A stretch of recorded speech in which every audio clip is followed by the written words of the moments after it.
Buenas tardes y bienvenidos nuevamente a este programa que siempre les ofrecemos todas las semanas, Crónicas Mateadas, donde dos amigos de Mar del Plata se ponen a conversar sobre diferentes temas que les interesan, más que nada del mundo del manga y el anime y un poquito de videojuegos.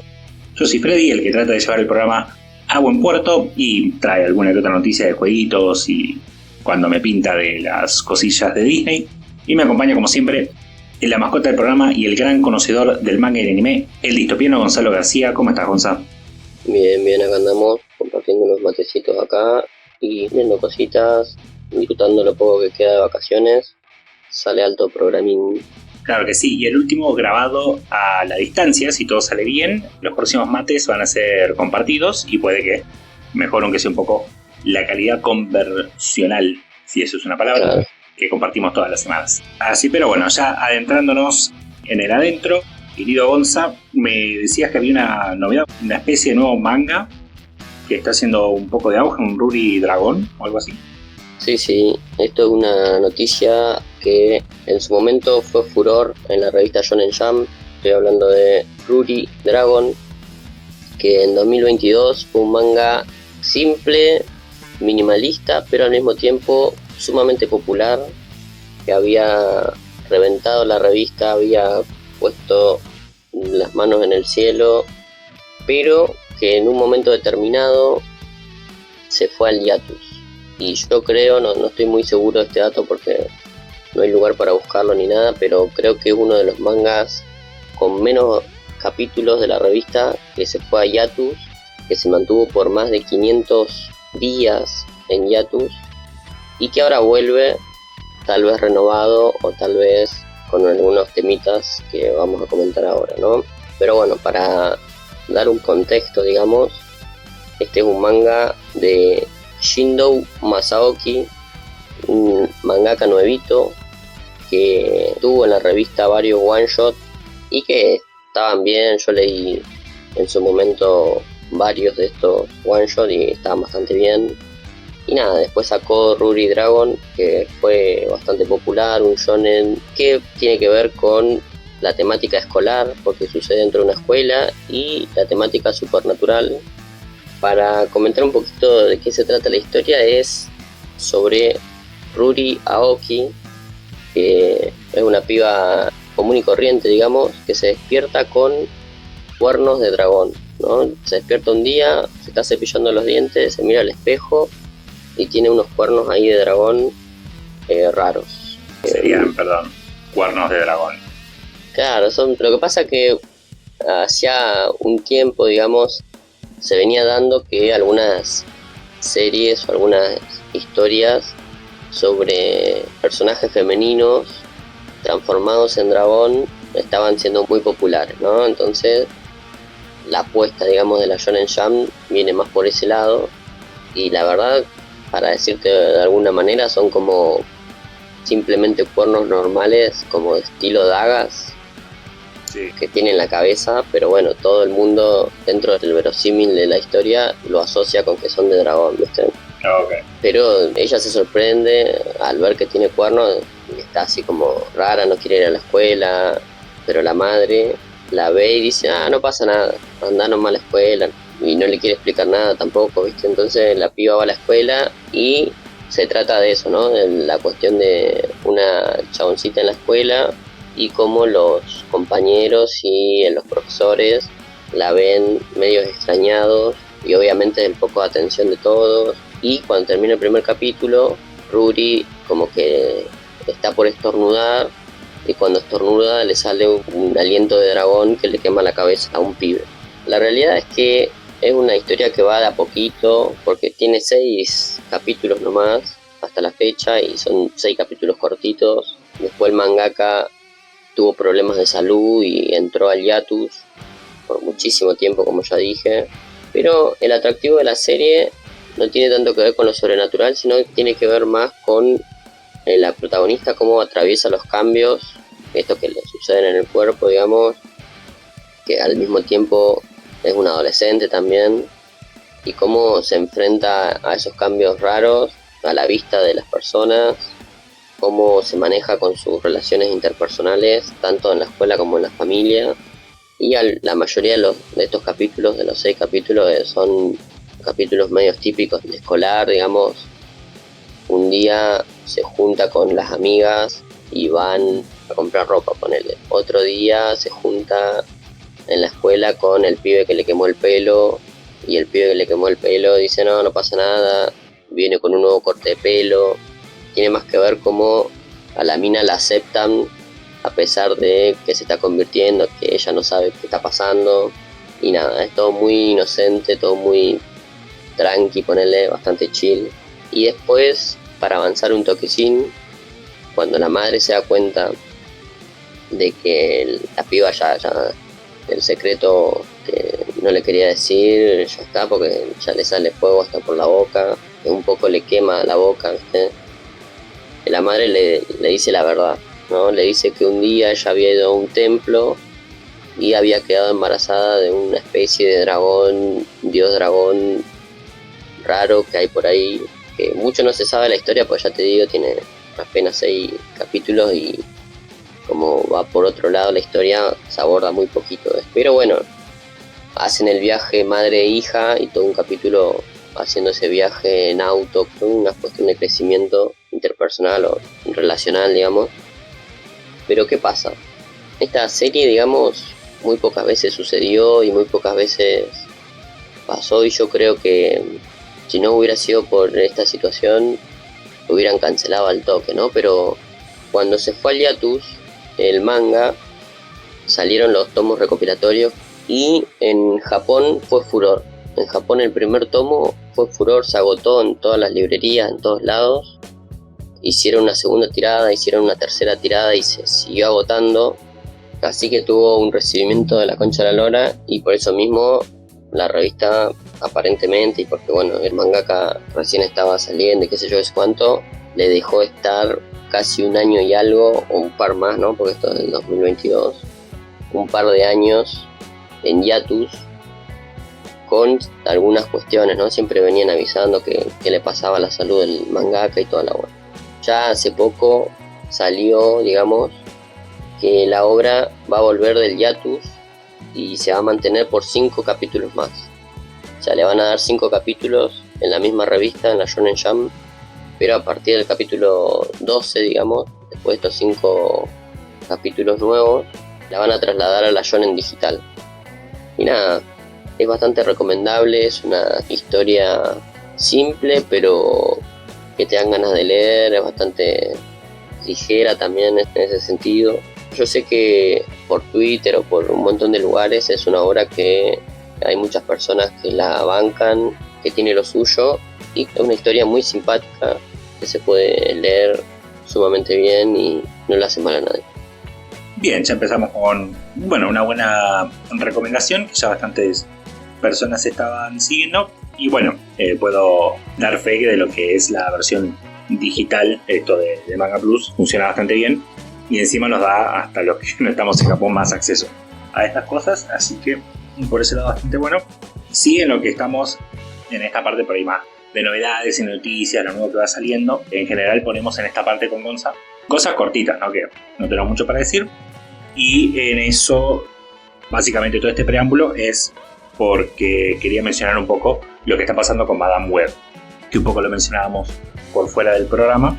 En sí, una nota al margen de lo que es con Madame Web, con Gonza siempre esperamos que alguno de los dos haya visto la cosa de la que estamos hablando, aunque sea esté bastante enterado. Por ejemplo, vamos a esperar seguramente los dos, porque los dos estamos viendo, terminar de ver lo que es el live action de Avatar, la leyenda de Aang, que es lo que están pasando en Netflix, porque los dos tenemos ganas de terminar de verlo antes de hacer cualquier tipo de reseña, juicio, lo que sea. Madame Web no la vimos ninguno de los dos, ni tampoco tenemos pensado verlo. ¿Y eso por qué? Porque la verdad veníamos viendo todo. Yo hasta fui al cine a ver Morbius, por ejemplo. Pero lo que pasó con Madame Web, sin hablar de noticias o super intrigas o cosas por ese estilo. Entonces, ¿qué pasó? Al menos a mí me pasó que vi el tráiler y se veía tan barato que, no sé, si me decías que era un tráiler para una serie que iban a pasar bueno, por esta de Warner Brothers, como fue Arrow, como fue Flash, yo que sé, te creía, porque estaba a esos efectos nivel serie. Pero no, era una película, todo aparentemente para Sony, porque quiere seguir sacando películas tangencialmente teniendo que ver con Spider-Man.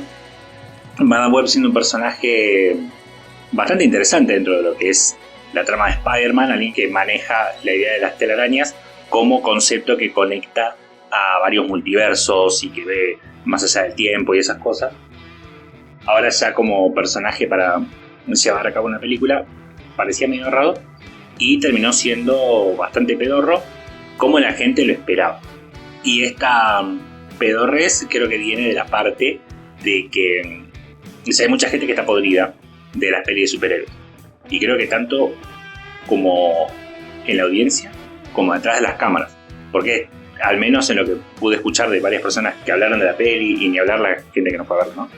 Pero que básicamente una peli hecha sin ganas, ni siquiera con ganas de cobrar después. Como que hay que hacerlo. No sé, como que te levantás y tenés que comer. Bueno, chicos, somos Sony, tenemos que hacer una peli que más o menos tenga que ver con Spider-Man. Nadie tiene ganas de hacer esto, pero hay que hacerlo igual. Está la pregunta de, ¿hay que hacerlo igual, chicos? ¿Hace falta seguir haciendo esta cagada? Y ya la gente está hablando con el único idioma que se entiende, con el bolsillo. Si simplemente no la va a ver nadie, cabe la pregunta de, ¿igual van a estrenar la de Kraven?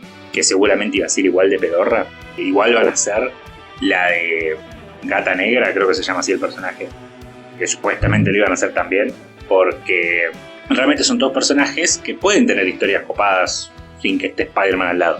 Ahora, si no tenés ganas de contarla, te va a quedar una cagada después cuando lo hagas. En fin, el punto es que es Marvel y la versión de Disney lo mejor de la vida. No, como hemos visto con The Marvels, claramente hay un cansancio de todos lados con toda esta cosa de los superhéroes, al menos por el lado del cine. Pero sí que Sony con sus películas, su marca de acá estoy yo, Sony, haciendo películas pedorras, están cada vez peores. Entonces no sabemos bien qué quieren hacer con eso. No sé si es un tema legal de que para mantener los pocos derechos que tienen con la cosita de Spider-Man tienen que decir que siguen haciendo películas. Entonces por eso, total que sea pedorro, simplemente necesito mantener a la gente con esto, no sé. Pero bueno, como siempre estamos hablando del último que sale puntualmente con el lado de Marvel. Creo que ni hablamos de Aquaman, que también fue una cagada, pero bueno, de ese no lo cubrimos tanto. Quería agregarlo como para que quede en el ideario. ¿Algún pensamiento profundo al respecto de Madame Web, Gonza? Sé que se hicieron algunos movimientos marketineros fallidos también al mismo tiempo, con las actrices saliendo a hablar, Dakota Johnson diciendo, no, esta es la película especial para tu novio porque estoy yo, está Sydney Sweeney y bueno, toda la cuestión de la cosificación de la mina, totalmente fallidos, ¿no? Estilo marketing medio malo, que al mismo tiempo también salió a hablar Dakota diciendo que no sabía bien dónde estaba parado en el UCM, si estaba conectado o no. Después la otra piba supuestamente había hecho un casting para DC mientras estaba haciendo cosas para Marvel, bueno, cosas medio raras que no se sabe si era para sumar a que uno vaya a ver la peli o no, pero bueno, sucedieron ciertas situaciones muy what the fuck de la película. Yo tenía no fe ni esperanza, pero tenía cierta cuestión de decir, bueno, por lo menos Madame Web, que es un personaje interesante dentro de lo que uno estaba viendo de la cuestión multiversal, de las arañas. Tenía ganas de un poquito conectado con, no sé si las películas animadas de Miles Morales, pero como que tenga algún que otro guiño, más que nada por ese lado, pero nada, ya a esta altura muy pocas ganas de verla y nada, y si veo algo de Madame Web van a ser alguna que otra cuestión ahí dando vueltas en la web, digamos, los mejores momentos, un resumen o algo por el estilo, porque bueno, ya sabemos que no es uno de los mejores productos, pero ya te digo que no sé si la voy a ver. Sí, realmente es esta la peor película de este estilo que sacó Sony. Realmente no, esperemos a la próxima y esa seguramente termine siendo la peor. Pero bueno, en este podcast no nos gusta hacer cosas simplemente para bardear.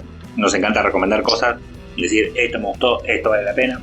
Y lo que había preparado Gonza era algo que entiendo que Y yo le pregunté, ¿y qué tan extenso vas a hacer esto? Y me dijo, y bastante. Entonces dudo que sea puras quejas, parece que es algo que está bastante bueno, que es Vinland Saga, tanto el anime como el manga, que tengo entendido que es Vikingos versión anime, o algo así, Gonzalo. Claro, sí. Y también como decía Freddy, esto, aunque no parezca en un primer momento, es una buena recomendación y para mí es una muy buena historia. Y aunque yo históricamente, si alguien viene siguiendo el podcast desde los inicios, digamos, he tirado un par de palitos a Vinland Saga, pero esto es una reseña recomendando y diciendo que sí, realmente es una muy buena obra, una muy buena historia. Pero sí, es sobre vikingos. Yo en la reseña puse también ahí como una pregunta en este sentido, ¿no? ¿Es sobre vikingos? Aparentemente sí, toca la cuestión de vikingos muy por el costado, o sea, los personajes son vikingos, digamos, ¿no? Y hay un montón de situaciones bélicas en las que están metidos los vikingos y toda la bola, ¿no? Pero esta historia trata más sobre la historia de los personajes en sí, que algunos son de Inglaterra, otros son de Groenlandia, otros son de, bueno, todas esas zonas.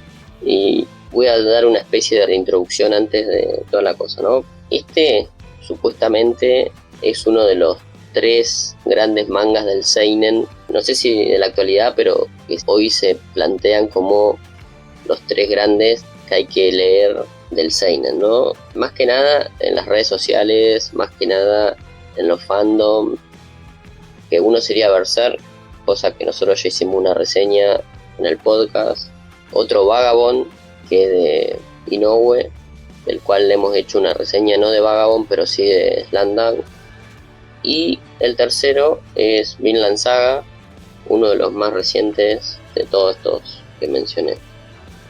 Es una gran historia bélica, es una gran historia política de conflictos, muy similar tal vez a lo que fue Game of Thrones. Es como una especie de Game of Thrones invertido para mí, porque empieza medio flojardi y va mejorando a medida que avanza, todo lo contrario a Game of Thrones.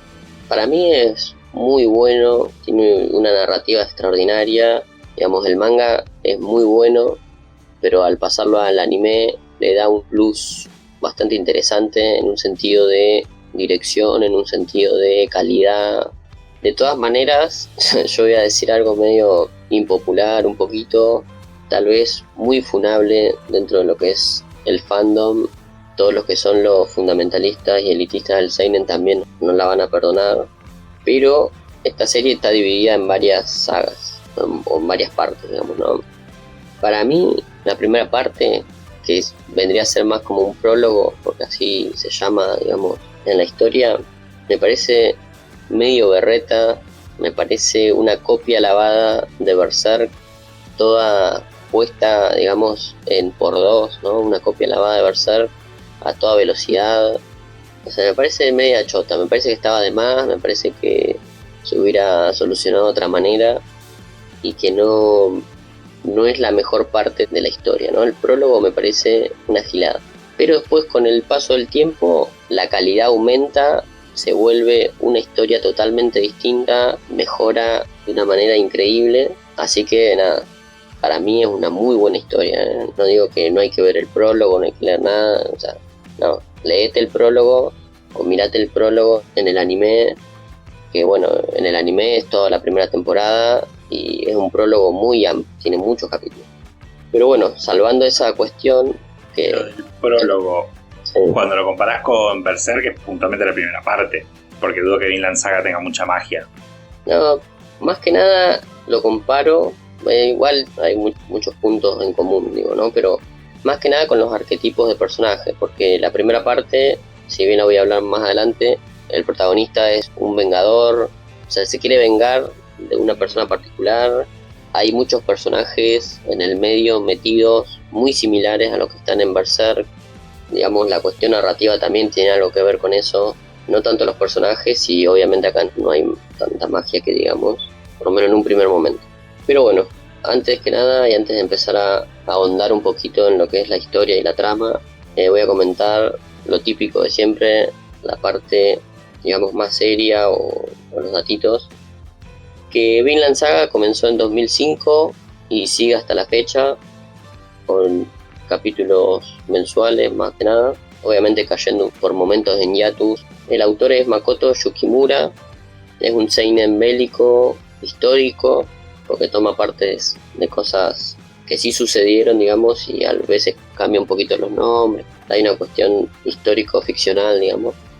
En la actualidad tiene 200 capítulos recopilados en 25 tomos. Y bueno, y la parte de anime ya comenté un poquito, son 2 temporadas de anime de 24 episodios. La primera season, la primera parte, está animada por WIT Studios, una animación de la Santa Madre. Y después la segunda temporada pasa a manos de MAPPA, como bueno, suele suceder, ¿no? Hay varios animes que ya le ha pasado, pero se mantiene igualmente la calidad de animación, se mantiene también todas las cuestiones artísticas que se habían tomado WIT Studios en la primera parte. Bueno, la historia, esto acá ya empieza una parte mía teorizando cosas, ¿no? Pero yo la divido en 2 grandes estructuras, ¿no? Que sería la historia general, la estructura narrativa que supuestamente comienza y tiene que ver con el título, que tiene que ver con Vinland, que es un lugar, para decirlo de algún modo, así rapidito ahora, que es el concepto transversal, que es un concepto que comienza cuando el protagonista es chiquito, comienza con esta historia, pero después pierde un poco el foco y ya medio promediando casi las últimas sagas, como que vuelve otra vez a encauzarse por la cuestión de Vinland Saga o por la cuestión de dónde queda Vinland, qué es Vinland. Y después la otra estructura narrativa que yo entiendo, propongo y que me parece que es muy por ahí, es que la serie hace mucho foco en los personajes. Te deja al protagonista como en un segundo plano, como que él va viviendo cosas y a su historia se van sumando muchos personajes que van contando su historia de origen, que se van desarrollando, que algunos van muriendo, como que se desarrolla más los personajes que van apareciendo en paralelo a la historia del protagonista, que bueno, va también desarrollándose, pero mucho más lenta, progresivamente. Es como 2 cuestiones ahí en paralelo. Yo lo comento y lo digo así porque en un momento ya con la primera temporada del anime o los primeros capítulos, en un momento yo digo, pero para esta historia no trata del protagonista. Yo vengo a ver una historia de vikingos, vengo a ver la historia de este pibe, supuestamente, y de pronto estás ahí ahondando en una historia que nada tiene que ver de traiciones, de amoríos, pero bueno, después con el paso, la lectura o el visionado de la serie, ya más o menos vas un poco entendiendo para dónde va la narrativa de esta historia, ¿no? Hay algunas cuestiones ahí que andan bollando ahí, que son una especie de satélite, que son las temáticas y que de acuerdo a en qué momento van siendo abordadas en relación a la historia, ¿no? Que es por un lado la venganza, después está la cuestión de la religión, que tiene mucho que ver, ¿no? Una cuestión más contextual, pero está puesta dentro de la historia. En Berserk también hay cosas religiosas muy potentes, bueno, hay sagas peleando contra los papas, contra algunas cosas cristianas. Después otro tema también tiene que ver con la realeza, tiene que ver con los reinados, reyes tiranos, reyes arruinados, y se deja deslizar ahí en el medio de la historia algunos personajes relacionados con los mitos artúricos. No se dice directamente, pero se deja entrever que alguien es descendiente de una estirpe noble artúrica. Bueno, hay algunas relaciones muy por arriba, digamos, ¿no? Pero bueno, vamos a hablar un poquito de los arcos, de qué viene la historia, cómo se va narrando y toda la cuestión, ¿no?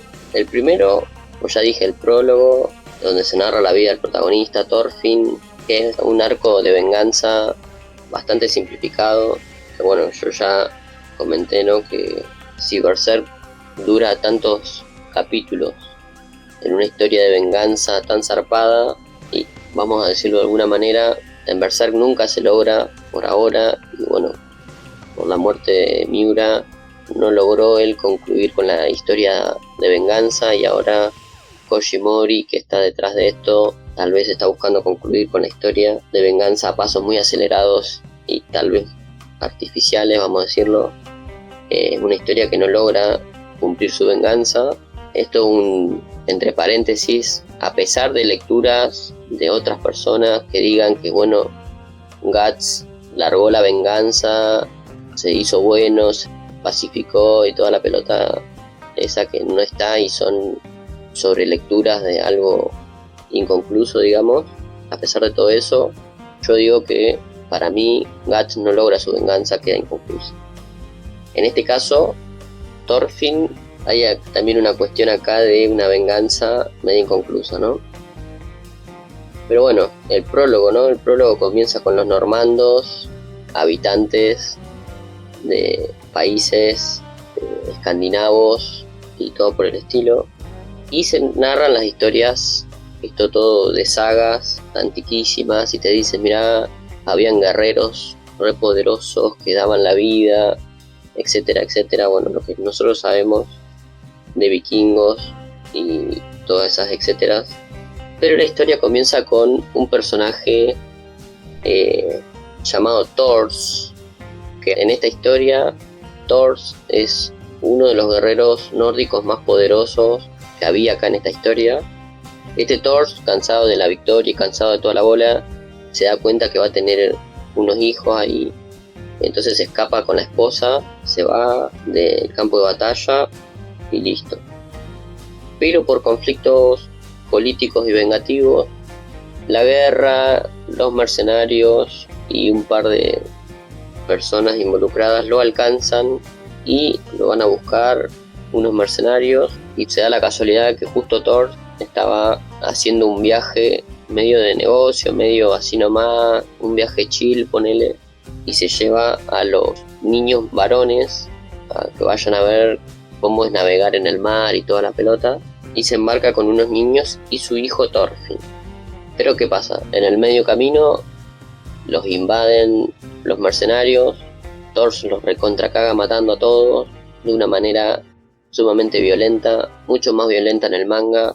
En el anime, como siempre pasa, hay ciertas censuras, igual se ve bastante sangre, bastantes cosas, pero obviamente el manga es mucho más explícito, mucho más crudo en este sentido.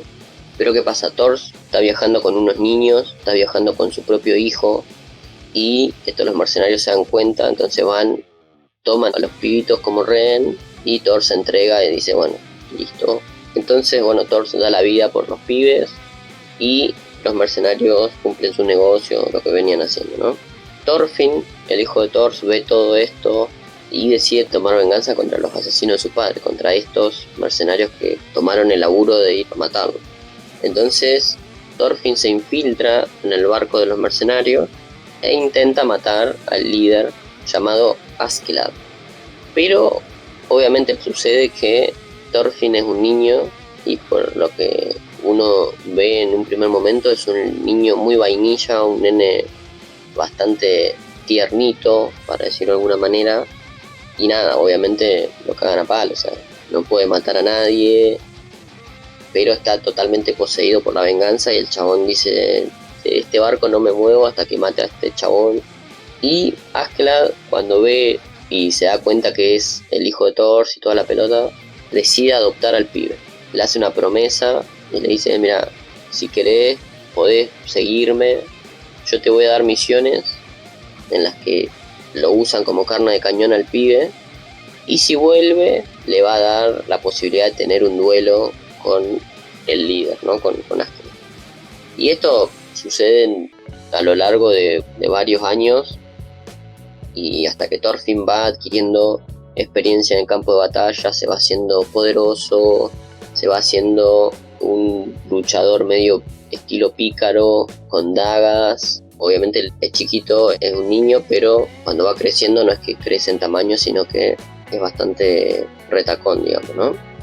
Va adquiriendo fuerza, va adquiriendo algunas habilidades, se va convirtiendo en un luchador de renombre, digamos, por lo menos dentro de los mercenarios. Y también te va mostrando cómo a medida que va avanzando, que va creciendo, el chabón va teniendo más ira, se va haciendo mucho más loco, o sea, se va volviendo en un vengador cegado, y que esa venganza lo va consumiendo de a poco, ¿no? Como que él crece con la idea de la venganza y cómo lo va consumiendo al punto de asesinar a personas indefensas. Hay un punto de quiebre, digamos, en el prólogo, en el que ves como Thorfinn se da cuenta de que tiene que asesinar personas inocentes para cumplir con la misión que le dan, ¿no? Para decir, mira, quiero cumplir mi venganza, pero tengo que matar a esta gente. Y ahí el chabón se da cuenta de lo que tiene que hacer, que tiene que entregar propiamente el alma a cambio de la venganza, ¿no?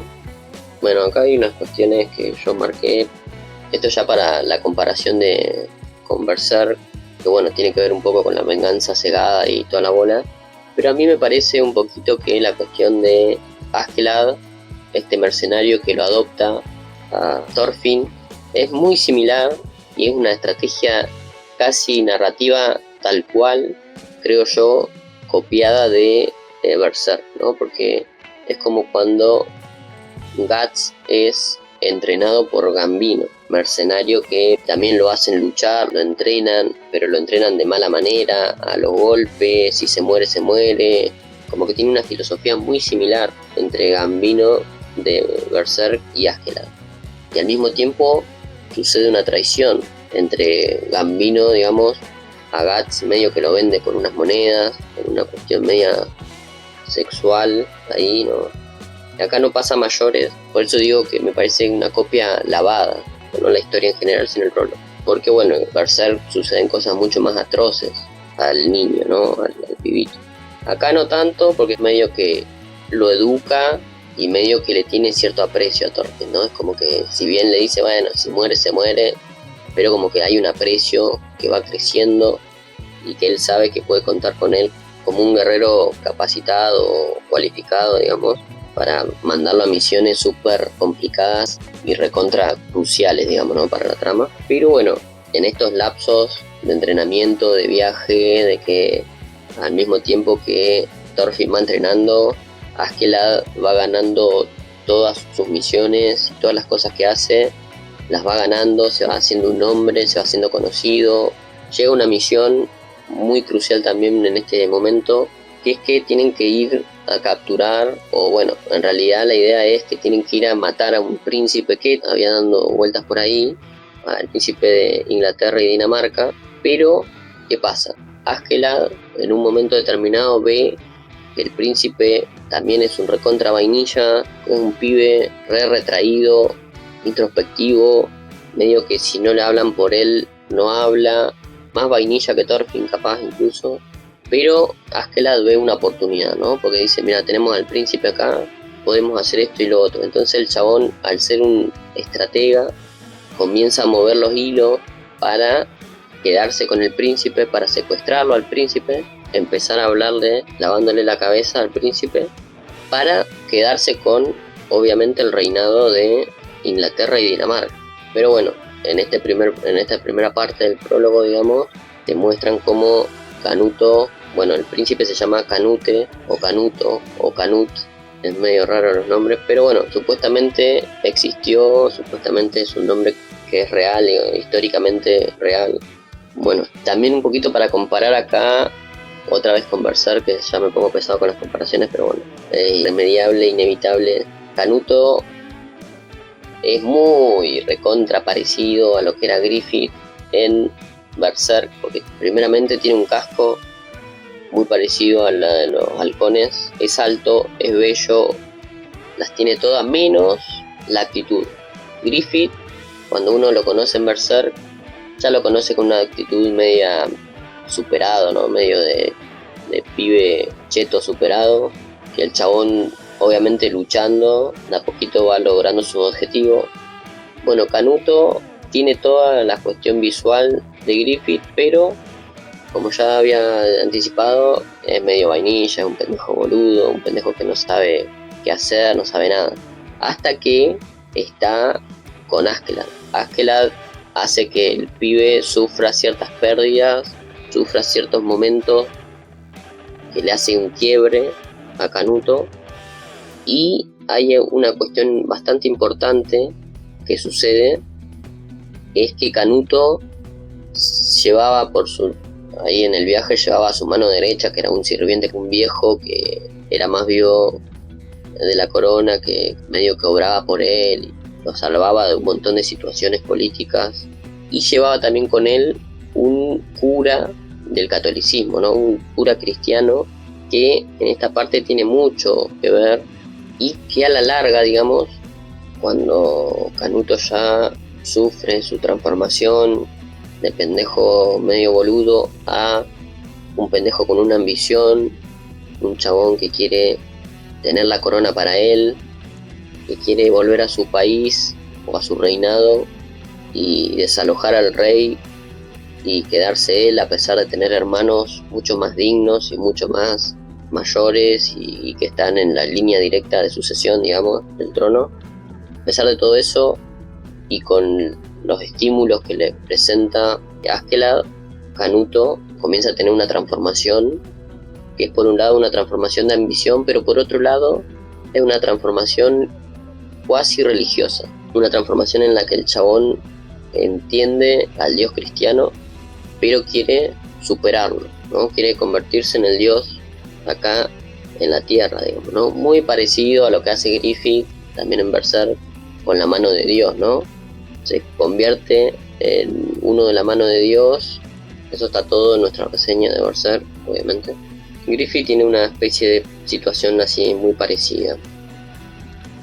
Pero bueno, ¿qué pasa? Ya acelerando demasiado la historia, Askeladd con sus manos derechas, que en este momento son Björn, uno de los vikingos que estuvo con él desde el principio, con Thorkel, uno de los hermanos guerreros de Thors, del padre de Thorfinn, con Thorfinn y con Canuto, llegan a la corona, le llevan al pibe, al rey, un rey totalmente devastado, consumido por el poder, un rey totalmente parco, arruinado, vamos a decirlo de alguna manera, y llegan a la corona.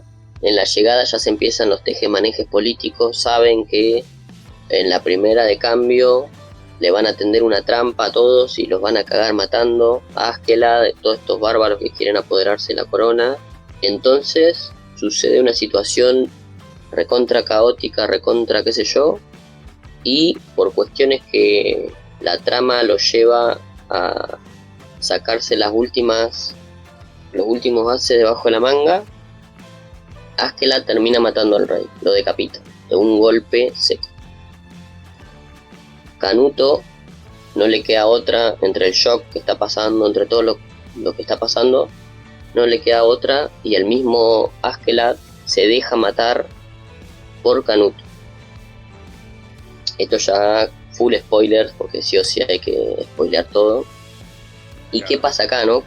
¿Qué es lo que pasa si Askeladd, el cerebro de todas estas cuestiones estratégicas, se deja matar? Obviamente Canuto es visto en el medio de todos políticos, todos personas normales, guerreros, qué sé yo, como el que mata al asesino de su padre. El chabón Canuto va y se sienta en el trono, pero ¿qué pasa? Thorfinn, quien estaba deseoso de matar a Askeladd, entra en un shock que todavía peor que la muerte tal vez para él, en el que no sabe qué hacer, porque le cagaron la kill, ¿no? Entonces Thorfinn se ve con su ambición arruinada, no sabe qué hacer de su vida, se pierde, porque bueno, su venganza fue tomada por otra persona, por lo que Thorfinn queda ahí dando vueltas, boyando, vacío, perdido en la nebulosa de la vida, pensando, soñando, teniendo pesadillas. Queda nihilista el chabón, queda vacío de todo, queda perdido ahí, medio vagabundo, hasta el punto tal de que se convierte en un esclavo. Él mismo es vendido a gente tratante de esclavos, digamos, ¿no? Los tratantes de esclavos lo toman, viene uno que tiene ahí una isla en un lugar perdido medio remoto, se lo compra, le dice, a ver, listo, lo lleva a la hacienda, ¿no? Se lo lleva. Y ahí, en este punto, obviamente pasaron un montón de muchas cosas. Esto es un resumen rápido, recontra sobrevolando los puntos importantes. Ahí termina el prólogo. una historia de venganza que se fue cocinando a fuego lento, un crecimiento de personaje tal vez lento, y en el que termina, digamos, llega a un punto de inflexión en el que la venganza se disipa y pierde su sentido. Acá unas cuestiones del anime, para hablar de la primera temporada, como ya dije, adapta todo lo que es el prólogo. En este sentido, y como también ya dije, tiene una calidad impecable, tiene recortes, tiene censura, tiene algo que algunos animes se ve medio choto, pero acá mejora un poquito la trama, que es que orquesta de alguna determinada manera las situaciones para contártela en otro orden, ¿no? Como que si vos vas al manga, suceden las mismas cosas, eso desde ya, pero el orden en lo que está contada, yo creo que en el anime responde a una situación, obviamente por el formato, digo, ¿no? La duración de los capítulos es distinta a la duración del anime, pero entendés mucho más velozmente las situaciones, ¿no? Entendés más velozmente cuál es el flashback, entendés más velozmente cuál es la relación de un personaje con otro. Medio que en el manga hay cosas mucho más misteriosas, mucho más intrincadas, tiene otro sentido algunas cosas, pero la adaptación es totalmente fiel en este punto. Las cuestiones de tanto opening y ending, OSTs, es totalmente soberbia, son de los mejores opening, ending, etcétera que hay. Hay una escena post-credit cuando termina esta primera temporada, muy interesante, imponente, con música totalmente cinematográfica, vamos a decirlo, en las que adelantan muchos de los personajes claves, no solo para la segunda temporada, sino para todo el resto de la historia. Es como que dijeron, es acá, vamos a meter personajes que no van a estar en la segunda temporada, pero van a estar en la tercera y en la cuarta capaz, que los meten ahí medio como un flash, ¿no? Como un personaje allá dando vuelta en un lugar y vos decís, ¿este quién es? No sabemos, hasta más adelantada la trama. En síntesis, digamos, la dirección del anime toma, si bien sus propias atribuciones, de manera original y alterando algunos órdenes de cosas, de todas maneras lo hace bien. Hay censura, el manga, como ya dije, es bastante cruento, bastante seco, bastante crudo, y en el anime hay escenas de violencia, pero tienen un límite, ¿no? Es como bastante medido, las escenas de violencia uno ya las puede anticipar por el contexto, digamos. En el manga capaz que te vienen más de sorpresa, así de golpe, ¿no? Y bueno, en esta primera parte se deslizan temas como la guerra, la muerte de seres queridos, o en la cuestión de la religión católica queriendo expandirse a estas nuevas tierras, y cómo repercute el poder católico, el poder religioso dentro del poder político y dentro de la batalla. Eso también es muy contraimportante. Pero bueno, ya la segunda parte, Farmland se llama, o por lo menos así se la denomina en varios lugares. Acá la historia mejora notablemente tanto en crecimiento de personajes como en situaciones que van apareciendo, por lo menos a mí me parece, ¿no? En este segundo arco cambian todas las dinámicas, todo lo que uno venía viendo de el furor de la batalla, un montón de soldados cagándose bien a palo entre todos. En ese sentido baja un cambio, miles de cambios. Los personajes son totalmente otros. El único al principio que aparece es Thorfinn. Después todos los personajes son nuevos. Es como si hubiesen pasado un par de años y acá ya te aparece un Thorfinn crecido, ¿no? Un Thorfinn más adolescentoide, todo harapiento, ya es un esclavo él. Cuando arranca esta parte él ya es un esclavo, súper nerfeado, totalmente cagado a palo. Sin embargo sigue perdido en la vida, sigue sin motivación, con los ojos vacíos, no tiene ganas de vivir. Incluso hay momentos en el que hay gente que quiere matarlo y el chabón se entrega, medio que dice, bueno, sí, matame.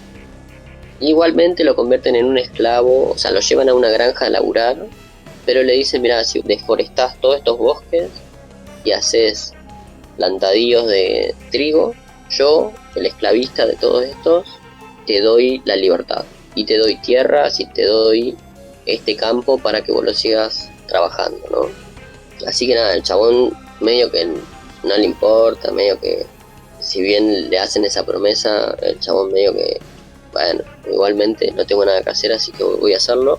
Pero acá sucede una situación clave en esta segunda parte, que es que al estar Thorfinn perdido, sin motivación ni nada, aparece un personaje que tiene toda la motivación, que es un chabón nuevo, que es un chabón que quiere la libertad, que quiere volver a ser libre, que se llama Einar. Einar es un nuevo personaje que obviamente va a vivir con Thorfinn y se va haciendo compañero de él, se van estrechando lazos, se hacen casi compañeros de vida y mucho más adelante, ya anticipando lo que viene, se hacen amigos de viaje con Thorfinn. Einar logra devolverle las ganas de vivir a Thorfinn y le recuerda su meta primordial, su meta antes de la venganza, que era la de ir a Vinland. Acá en todas estas historias yo ya había anticipado un poquito que Vinland era como una estructura superior, sobrevuela medio la trama, ¿no? Como que hay en un momento determinado de la historia un viejo que va a las aldeas y cuenta la historia de que Vinland es un lugar donde hay libertad, donde hay abundancia, alejado de la guerra, alejado de todos los conflictos del mundo viejo, y bueno, es como una serie de utopía para todos los que están ahí. Entonces Thorfinn le cuenta a Einar toda esta historia y Einar le dice, bueno, vámonos a vivir ahí, cuando tengamos la libertad vamos y nos acomodamos en Vinland. Y Thorfinn de alguna u otra manera comienza a tener algunos destellos de motivación, aunque digamos para esto Thorfinn todavía tiene una mochila, una carga que llevar, que es la cuestión de que tiene que deshacerse de la culpa, de los fantasmas que lleva, porque esto es literalmente, acá pasan una serie de alucinaciones, pesadillas con personas que él ya mató, personas inocentes, personas no tan inocentes. En los sueños se les aparece tanto Askeladd como todos los demás compañeros que tuvo a lo largo de la primera parte. A veces se le aparece el padre. Y nada, como que el chabón todavía, a pesar de que no puede solventar su venganza, no puede terminarla, digamos, de alguna u otra manera, como que el chabón todavía carga con esa culpa de decir, mirá que no soy inocente, maté gente que no se merecía morir, maté gente inocente y toda la bola, ¿no? Y medio como que en esta saga es como una especie de expiación, o sea, el chabón medio que se hace esclavo, se va a un lugar recóndito, o no tan recóndito, pero un lugar alejado de las coronas y toda la cosa, medio como una suerte azarosa, pero también como una forma de expiar algunos de los pecados, algunas de las cosas que ya tiene, porque Thorfinn tuvo un poco de influencia cristiana, digamos, cuando estaba con Canuto y toda esa gente, ¿no? Así que mientras él va haciendo todo este proceso de lavar sus pecados y todo eso, Einar, por otro lado, va planificando una forma de quedar en libertad, se va haciendo amigos de gente de ahí, porque ahí ellos no son los únicos esclavos, sino que hay mucho más gente, hay otros esclavos, pero también hay esclavistas, pero también hay gente de una familia rica, y hay unos idas y venidas, ahí medias raras, y Einar se enamora de un personaje que se llama Arneid, que es medio también un personaje clave por ahí, dando vueltas. Pero bueno, en este interín suceden un montón de giladas, un montón de cosas. Hay conflictos internos entre los esclavos, revueltas, secretos que son revelados, cuestiones políticas también de mucho peso. Pero bueno, yo más que nada me voy a saltar todas estas cuestiones porque obviamente uno tiene que ir a leerlas y verlas para ver de qué se trata. Pero bueno, vamos a saltarnos directamente a la parte final de la temporada, que es por una cosa del destino o casualidad, Canuto coronado rey ya en su país, y por un montón de tejemanejes recontra siniestros, cosas como envenenar otros príncipes, envenenar gente, matar por la espalda, traición y qué sé yo, se da cuenta que mantener dos reinados, Inglaterra y Dinamarca, cuesta caro, cuesta plata, y ellos son en este momento uno de los reinados con más gasto, pero que también tiene mucho gasto en las fuerzas armadas, para decirlo de alguna manera, ¿no? Pagan muchos mercenarios, pagan muchos vikingos, o subcontratan, digamos, vikingos, convirtiéndose en uno de los ejércitos más poderosos de ese lugar, de esa época, ponele. Ya convertido en una especie de rey cristiano, que también ve alucinaciones, que ve cómo le habla la cabeza del padre. O sea, el chabón está en un delirio místico raro, que se le aparece la cabeza del padre del anterior rey, ¿no? Decapitada por Askeladd. Se le aparece en un rincón la cabeza y le habla, le dice, viste que no era fácil, sobrándole, como diciéndole, viste, ¿y ahora qué vas a hacer? Sos regil, no estabas preparado, un montón de giladas así, recontra alucinatorias, recontra siniestras. Pero se da cuenta que dice, che, mira, tenemos estas granjas que nos están dando cierto tributo a la corona, ciertos recursos, ¿no? Como por ejemplo trigo en abundancia, un montón de comida. Entonces Canuto ve que se pueden canutar, valga la redundancia, estas granjas y listo. Entonces manda a sus soldados y se va, incluso él viaja en barco para conquistar estas granjas tan beneficiosas para él y que supuestamente son ricas en tierra y en trigo y qué sé yo. Y bueno, y llegan al lugar en barco y el señor de las tierras, el terrateniente de ahí, digamos que es el mismo que supuestamente le hizo la promesa a Thorfinn y toda la bola, logra reunir a un grupito de algunos guerreros y gente de ahí que laburan, algunos esclavos y qué sé yo, y se hace una batalla totalmente desigual, pero bueno, obviamente ya medio que sabemos, como por mis palabras digo, cómo va a resultar ese primer enfrentamiento. Sin embargo, el grupo de protagonistas ya se la ven negra y dicen, ah, momento. Entonces empiezan a organizarse, algunos logran zafar y Thorfinn, en un arrebato de locura y situación media utópica, dice, momento, yo conozco a Canuto, y el chabón va solo, desarmado, y le dicen, si te aguantás, literalmente, ¿no? Si te aguantás 1000 golpes a piña seca, sin devolver una sola piña, te hacemos hablar con Canuto. Y bueno, y lo recontracagan a sopapo, ¿no? O sea, lo usan de saco de boxeo de una manera alevosa, lo recontramatan a golpes, pero bueno, el chabón medio que se sostiene como puede, y por cuestiones así muy de la trama, logra entablar conversación con Canuto. Y ahí se baten en un duelo psicológico, filosófico, muy extraño y para mí totalmente anacrónico, pero bueno, empiezan a debatir cuestiones filosóficas y psicológicas medias raras, y obviamente Thorfinn logra abrirle los ojos al rey, le dice, mirá, si no tenés guita para mantener a los guerreros, se lo dice con otras palabras, ¿no? Pero si no tenés guita para mantener a los guerreros, despedí a los guerreros y seguí con las personas, con el civil de a pie, que los guerreros, estos vikingos, se vayan a su casa, que se vayan a guerrear por otro lado y qué sé yo, qué sé cuándo.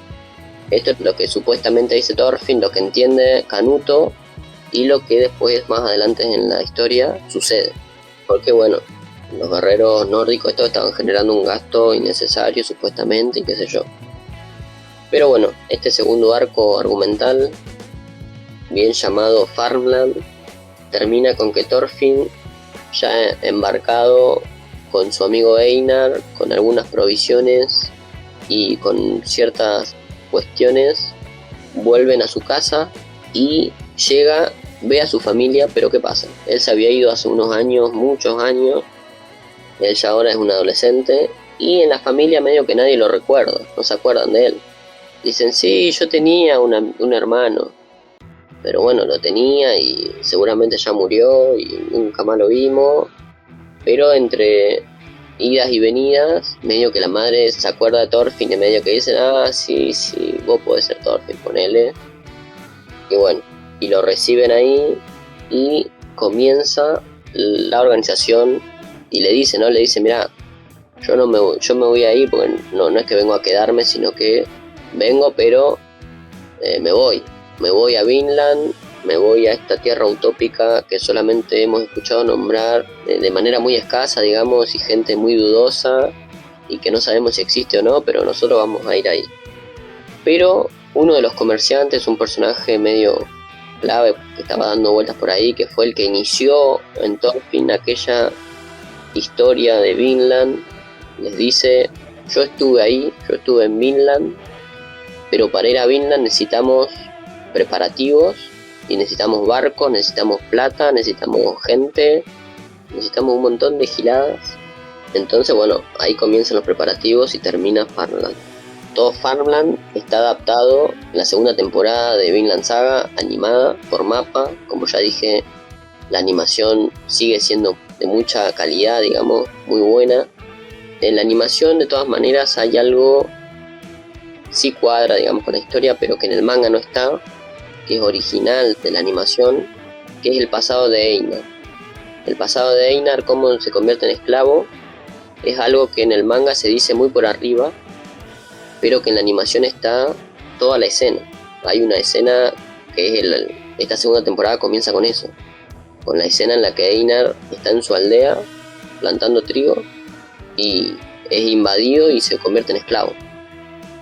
Eso es totalmente original de la segunda temporada del anime, que no aparece en el manga ni nada, pero que cuadra perfecto con la historia que cuenta Einar, tanto en el manga como en el anime cuadra perfecto, así que es un agregado que le suma mucho a la historia. Pero bueno, esto ya obviamente lo que no está animado, porque solamente tiene 2 temporadas, y lo que sí, acá no voy a entrar en mucho detalle. O sea, si ya en las anteriores que están animadas y toda la bola entré poco en detalle, en este voy a entrar mucho menos. Más que nada para solamente sobrevolar las cosas importantes, decir un poquito y para no sobrespoilear si alguien quiere pasarse al manga. Bueno, si querés esperar y no querés spoilearte nada, hasta acá, corta acá, anda abajo a la descripción y en la parte en que hablamos de otro tema o qué sé yo, ahí va a estar todo seleccionado como para que no te spoilees nada de acá en adelante, ¿no? Pero bueno, Freddy va a tener que escuchar y se va a tener que spoilear unas cuestiones. Son spoilers recontra live, recontra ligeros, no pasa nada. El siguiente arco, tercer arco, o el rejunte de un montón de arcos, pero que sucede una situación muy crucial en el medio, se llama, o yo le doy el nombre, pero bueno, la mayoría de los capítulos en ese arco, en esa parte, se llaman la Guerra del Mar Báltico. Como ya se sabe, va a ser un conflicto bélico. Y esto se da inicio con lo que había pasado anteriormente en Farmland, Canuto despidiendo a los vikingos, ¿no? Mientras Thorfinn decide iniciar su viaje hacia Vinland y empieza a hacer viajes entre islas o entre reinos, comprando, vendiendo, reclutando personas, comprando barcos. En un segundo plano, como ya vengo diciendo que sucede esto en Vinland, mientras el protagonista está haciendo la suya, bueno, en un segundo plano está pasando la cosa, ¿no? Se está cocinando todo lo demás. Que es que los nórdicos comienzan una guerra entre tribus, porque esto ya lo voy a anticipar acá un poquito, que en un momento, esto igualmente también en el manga se dice muy a cuentagotas, pero bueno, yo lo voy a comentar, es que estos guerreros de élite nórdica son tribus que están ahí medio organizadas, por decirlo de alguna manera, pero con la desaparición de Thors y un par de otras movidas que habían ahí, y con que los reinados le sueltan la mano a los vikingos, a los nórdicos, queda totalmente acéfala la cuestión de nórdica. Los guerreros están buscando a alguien que los lidere, alguien que sea su líder, la cabeza de ellos. Pero entre medio de todo esto también quieren conquistar tierras para hacer todas las situaciones, empiezan a batallar con todos los reinados habidos y por haber, y se arma la guerra. La guerra del mar Báltico se arma y se va todo al carajo. Entre medio de estas guerras muy sanguinarias y que invaden la mayoría de los reinos, las aldeas y todo esto, los nórdicos.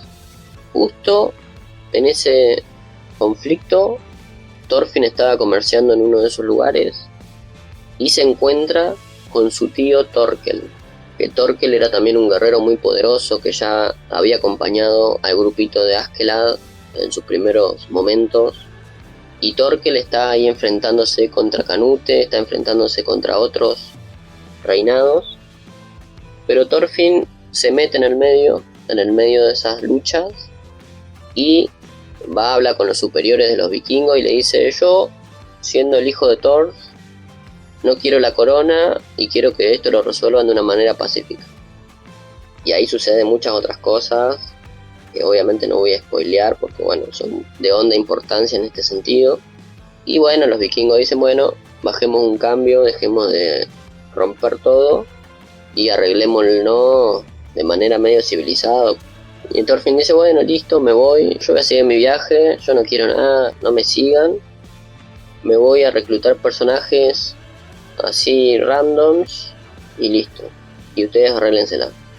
Entonces, en este interín o en estas situaciones que estaban pasando guerras, Thorfinn y Einar conocen a personajes tales como Gudrid, que a Gudrid la conocen en las aldeas de Thorfinn. Si bien era media vainilla, quería ir a Vinland, ir al mar, quería la aventura. Gudrid, ella, se mete al barco de Thorfinn y se va a hacer algunas aventuras, entonces va con ellos. Después tenemos a Carly, que es un bebé, que encuentran un cadáver de una mujer, muy parecido al nacimiento de Guts, digámoslo, ¿no? Que Guts nació de un cadáver. Se encuentran a una mujer ahí muerta, pero con el bebé que estaba vivo, amamantándose, como la difunta Correa, ¿no? Como nosotros conocemos la difunta Correa acá en Argentina. Lo encuentran al bebé amamantándose ahí y agarran al bebé y lo adoptan. Adoptan al bebé Carly y se hace miembro de esta tripulación. Después también tenemos a uno, obviamente al mercader que andaba con ellos dando vuelta, que es como la especie de tío de Thorfinn, que él en los viajes que estaba buscando Thorfinn encuentra a uno que era supuestamente medio parecido a Thorfinn, que no tiene nada de parecido, solamente que es blanco y rubio, que tiene los ojos grandes y por eso le dicen ojos grandes. Pero el chabón, al estar mucho tiempo comerciando, tiene la habilidad de socializar, de hablar, de comerciar. Entonces Ojos Grandes también se une a la tripulación. Después tenemos a un personaje, para mí el mejor personaje de todo Vinland Saga, para mí la mejor personaje en general de todo Vinland Saga, que se llama Hild, Hild, Hild, que es una chica que era en su aldea, era como una especie de carpintera que hacía mecanismos, ¿no? Como que empieza a hacer mecanismos en su aldea, ahí nomás lo más bien. Pero esto ya contado en un flashback, te dicen que mientras Thorfinn era un niño vengativo, entró a su aldea, aniquiló al padre, aniquiló a la madre, a toda su familia, hizo bosta a toda la aldea, los hizo concha, y se fue, y la dejó viva Hild. Hild quiere la venganza, ¿no? Es como la venganza de la venganza. Entonces Hild, ya convertida en una adulta, cuando la encuentran, ella se da cuenta que Thorfinn fue aquel pibe que asesinó toda su aldea, se mete con él, hay una especie de peleas, pero Hild termina convirtiéndose en el Thorfinn de Askeladd. Termina siguiéndolo, se mete en su barco para en un momento determinado lograr la venganza. La misma historia que le pasó a Thorfinn con Askeladd, de medio síndrome de Estocolmo, diría uno, pero bueno, se mete con él. Hay un par de otros personajes más que aparecen y que después más adelante van a tener un sentido, que se unen a su travesía. Thorfinn logra reunir varias embarcaciones, no sé si 3 o 4 embarcaciones, logra reunir los recursos necesarios para viajar a la Tierra Prometida, y antes de viajar los reúne a todos y le dice: señores, vamos a lo que se llama lisa y llanamente colonizar. Vamos a ir a esta nueva tierra supuestamente rica en todo, menos en guerra. Vamos a ir a plantar ciudades, a hacer nuevos poblados pero con una condición fundamental en la trama, fundamental en Thorfinn, casi como una filosofía de vida, que es la de no llevar la guerra.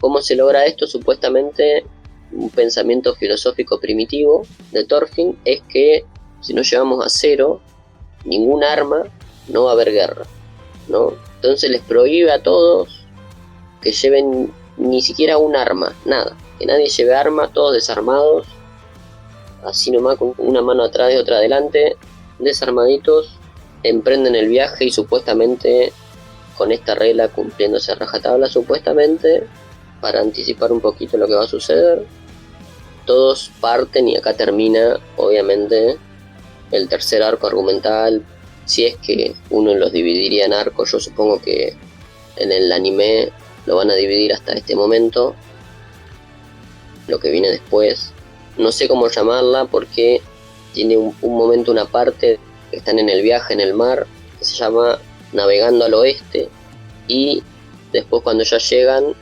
también una parte que se llama El viaje de 1000 años.